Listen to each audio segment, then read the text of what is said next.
Tuod ay kay ngit-ngit naman karon. Happy Sabat sa tanan. Mao kini ang gitawag nga sunset to sunset sa mga dollar nga mga pinulungan. Kay salop ngadto sa salop. Bali ingani na siya mga ka-FB friend nga Biyernes sa adlawan pa, Bernis pag yun na siya, pero pagka-aksyon nagngit-ngit, nisugat na ang adlaw nga igpapahulay nga among gila. Og ugma Sabado, inignit-ngit na pod, mo na siya gitawag nga Domingo na sad. Mo na nga sunset to sunset.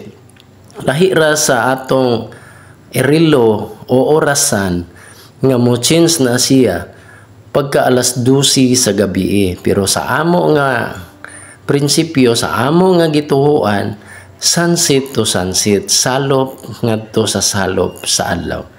O mo na nga ang among pagila. O karon, happy Sabat sa tanan. O mayong gabi kanatong tanan. O dalaygon ang Dios nga kita gitagaan og pahulay, nga kita magapahulay. O mo kini ang amo stand as a Seventh-day Adventist. Og daghang salamat sa inyong tanan. Bye-bye. God bless sa tanan.